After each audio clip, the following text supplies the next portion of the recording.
Et donc, ce fameux don de la Torah que l'on commémore à Shavuot, il faut y réfléchir, car lorsqu'on reçoit un don, de ce fait même, on est doué.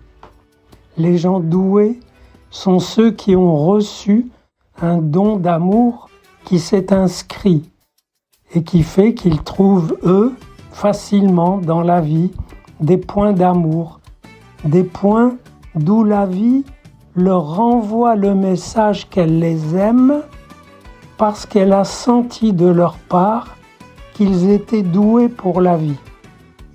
Alors le don de la Torah ne fait que formaliser, mettre en loi et en parole détaillée un don plus originaire, plus abstrait, qui est le don de la promesse qui a été donnée à Abraham, une parole qui a été donnée et qui a rebondi plusieurs fois et n'a cessé de se transmettre. Et c'est cette transmission qui fait exister le peuple juif, même quand elle ne consiste pour certains qu'en un seul mot, juif. Cela suffit d'ailleurs aux autres qui n'aiment pas ça pour le distinguer comme juif. Mais lui, le juif, le peuple juif, est doué par ce don d'une distinction. Une distinction qu'on peut obtenir facilement en se séparant des autres, en ne faisant pas comme eux pour ce qui est de la nourriture, de certains interdits. Mais cette distinction où l'on accumule les traits qui nous séparent des autres et où on se les rend encore plus difficiles pour être sûr d'être distingué, c'est peut-être une distinction un peu facile, car elle considère la distinction comme déjà donnée, alors qu'il faut refaire l'expérience du don, de ce don, du don de cette promesse.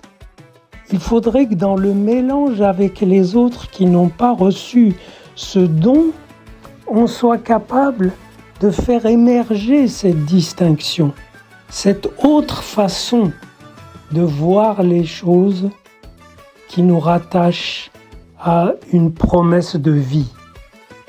Et cette autre façon, je vais vous en donner un petit exemple, justement, dans le rapport à la vie, c'est que quelle que soit la situation, notre point de vue, c'est qu'il existera toujours une sortie de cette petite Égypte. Donc une promesse de vie supplémentaire, de vie autre. Et c'est vraiment de l'ordre de ce qui nous distingue.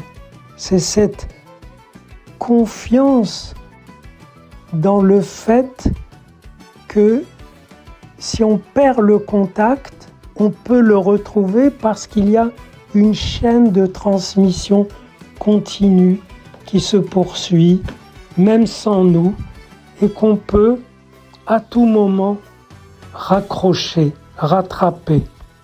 Alors bien sûr, don de la Torah. La Torah est donnée, et en un sens qui est donné, mais le don, lui, est inépuisable, inoubliable. Et comme don de vie, il a suscité chez beaucoup l'envie de nous ôter la vie. C'est pourquoi dans ce don, il y a aussi le don de la survie, d'être un peu juste au-dessus de la vie ordinaire.